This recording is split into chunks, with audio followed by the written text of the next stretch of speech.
Ngayon, magre-review tayo ng pinakamurang transient dito sa Baguio. Pero teka, nag-post ako sa transient group ng Baguio. Maraming magre-reply sa yung iba't ibang transient. Ikaw na lang ang pipili kung saan mo matitipuhan.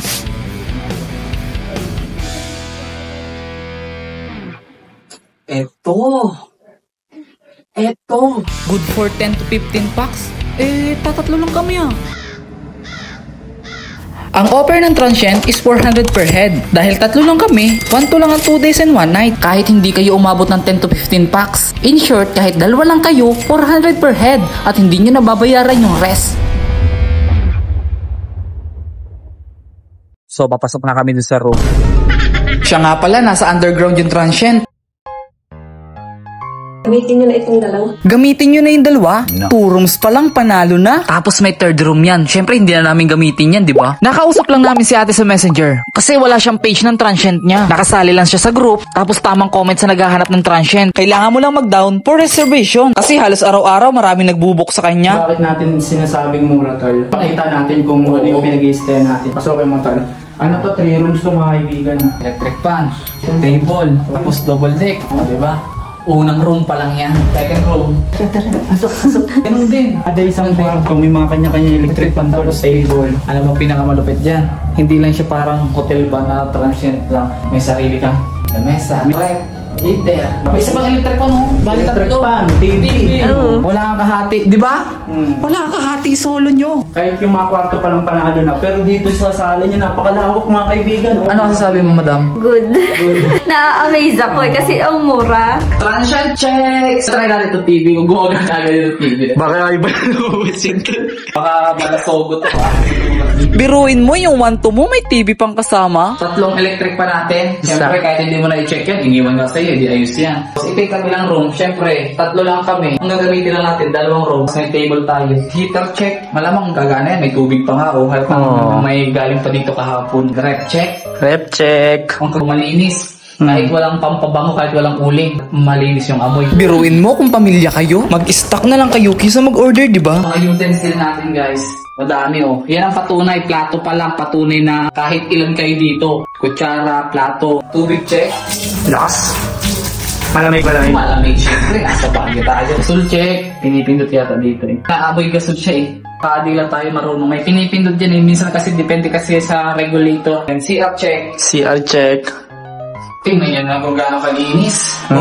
Bidet check. So mga nag-content, bidet check. Ay, mahina yung tubig. Pero okay lang yan. May gripo tabot timba naman, di ba? Kaso lang medyo mahina yung gripo. Habang bukas yung gripo, isa lang mo yung timba. Pero pwede naman siya shower, di ba? Nandito pala yung heater, oh. Oh, kita niyo naman yung diferensya sa iba.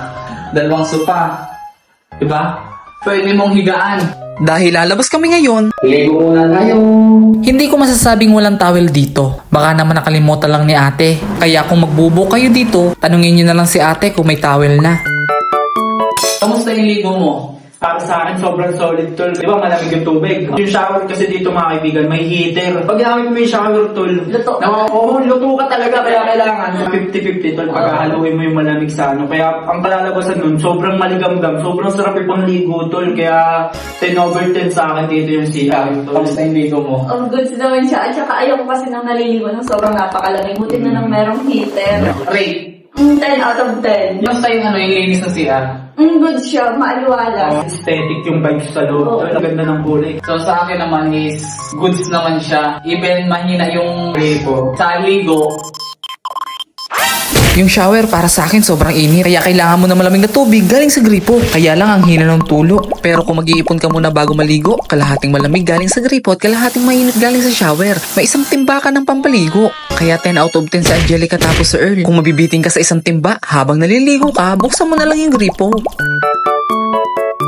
so naglabas muna tayo. And ito nga pala yung labas, guys. Mga transient din yan, guys, mga paupahan din. Bago tayo lumabas, titingnan natin yung safe ng bahay, yung lock. Okay naman siya. Buksan mo nga, tol, kunyari kung magnanakaw. Ayos. Kamusta yung rate ng lock? Okay, tol. Ayun, hindi na nagagalaw. Nag-explore muna tayo sa Baguio. Tao po, pwede bang mga rana sa isang talagang ubod ng ang ganda tita, ako na bahala, di ka mga ngamba diba, aalagaan sobra, ganda pabihira, malaman ka, mahikang di ba sa nakikita, Pilipina, malamari, Clara, pila-pila, tilabas sa EDSA. So yung nakakaramdaman tayo ng antok. It's 1:42. Bed check. Ito yung bed natin. Maganda naman siya. Malambot. Bukod dyan, komportable't maaliwalas pa. Tapos nahihirang tayong dalawang unan. Mabango siya. Ma-downy ang tawag doon. Mapabcon. Ganon din yung kumot. Mapabcon na bango. Tsaka di siya mauga. Kunyari may may kasama ka sa taas. Mapapasarap ang tulog Hindi kasi siya mauga. Dalawa dito.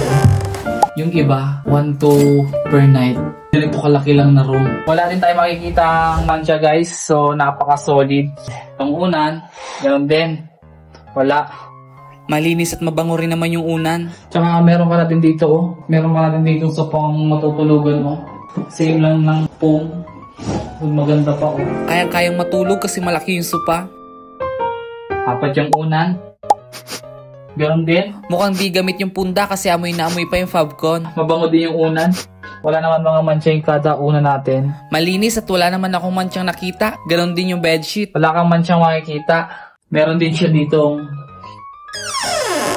merong denso. Kalawang lang naman yan All goods. Okay. Kaya kung galing ka na sa Baguio at nakita mo to, masasabi mong sulit to.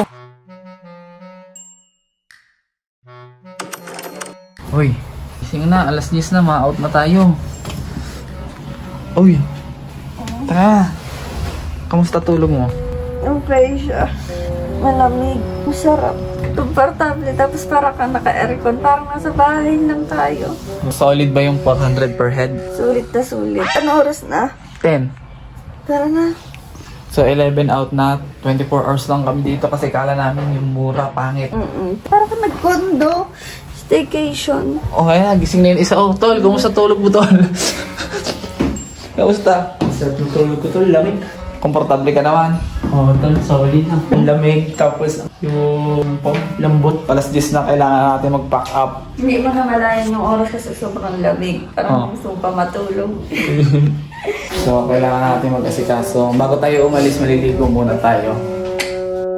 Ang masasabi ko dito, kahit hindi mo nagamit yung mga gamit dito, sulit na sulit. Kasi kung maghahanap ka dito ng transient, yung 1 to mo, 1 kwarto lang. Isipin mo na lang, yung 1 to ko, 3 packs na, tapos 1 bahay. Heto nga pala yung rate nila, kaya 400 per head kami kasi weekdays kami pumunta. At siya nga pala kapag maliligo kami naglilig na tubig, kaya obligang magmamap ka. Anyway, hindi na big deal yan. Biruin mo, 400 per head, tapos bahay na yung na-rent nyo. Unlike sa iba, 1,200 per night, tapos 2 packs lang. Tapos yung transient, ang sikip. Minsan may kahati ka pa sa gamit. Kaya kung ako tatanungin, ang rate ko dito, 10 out of 10.